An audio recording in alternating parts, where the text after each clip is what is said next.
Hello everybody, this is BSJ. I assume you already know that, because you probably clicked on the video link and you saw that. And I would like to bring up another conversational topic for my support players out there. So I'm going to give you something to think about, okay? I want you to ask yourself, when I play support, who do I play around? What lane do I play in after the laning stage is over? Banana slam jam.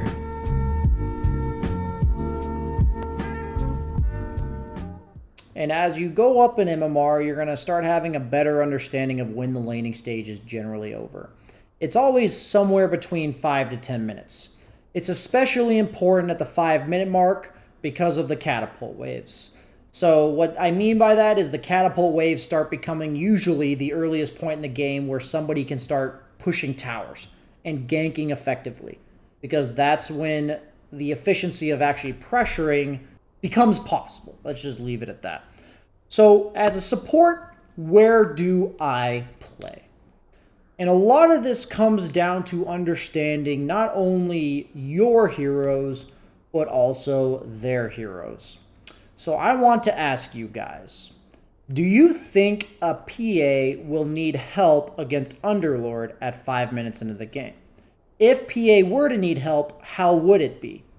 So my question first is, you need to ask yourself, what is the dynamic of the lane?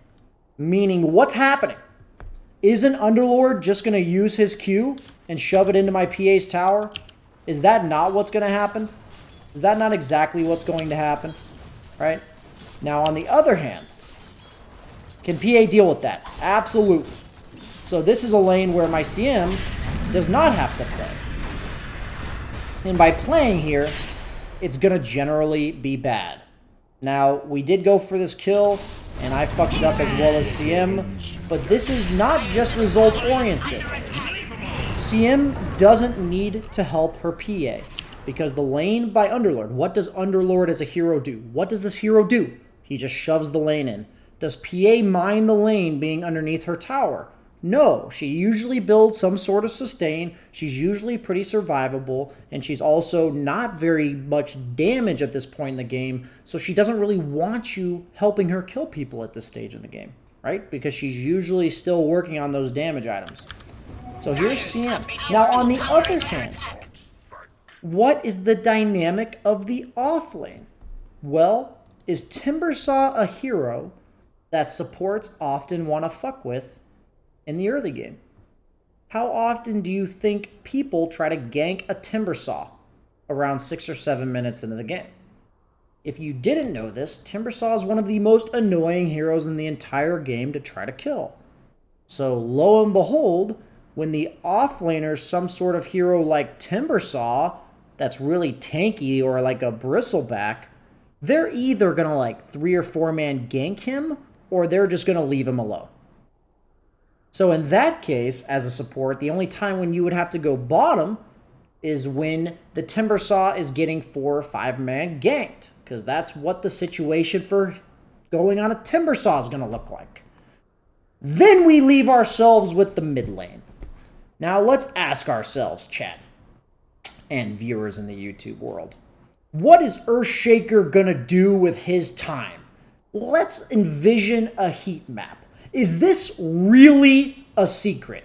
Is this a secret? Where is Earthshaker going to play?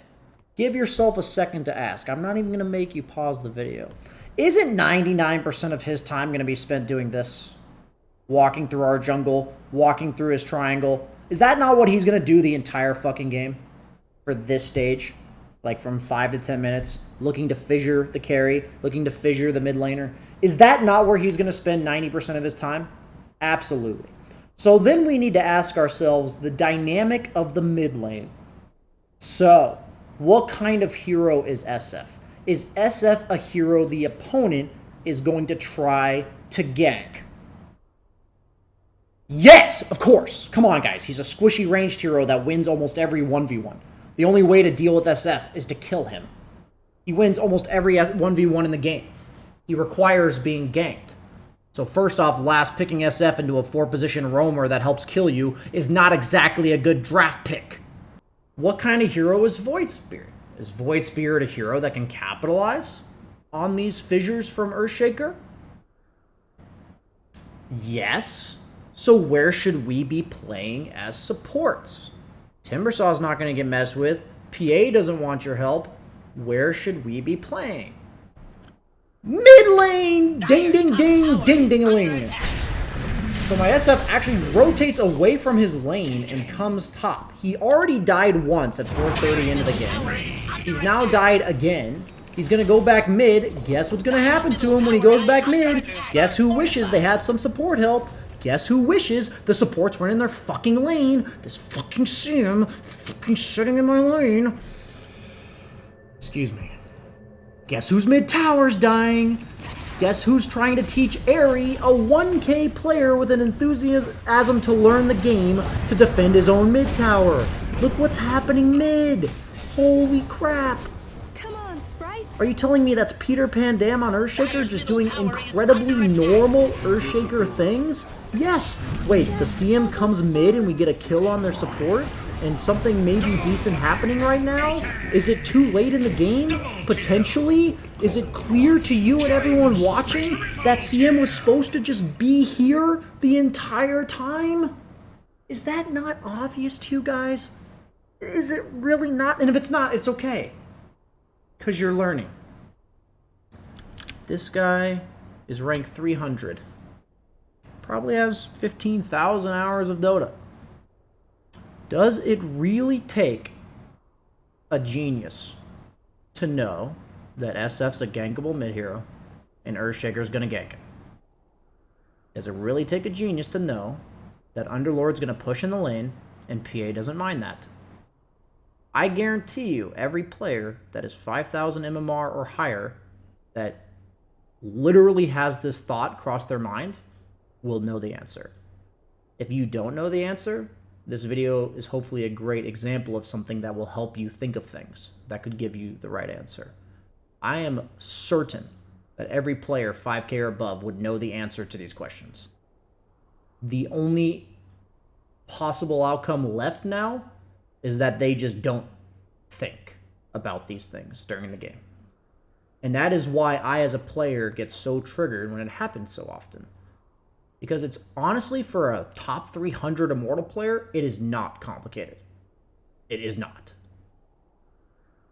You just have to ask yourself the questions. And that is why I encourage everyone to be asking themselves the right questions in a game of Dota. Because this is something where in my bracket, it'll only happen if the people are on autopilot and they are not thinking critically about the game of Dota. You want to enjoy the game more, and you want to be a better player making better decisions, it just requires the habit of critically thinking about these decisions that are occurring every single game. Thanks for watching, everybody. Like, comment, subscribe if you enjoyed the video. It does support the channel. Encourage to YouTube to send it to other people if they want to watch it. So thanks for watching, guys.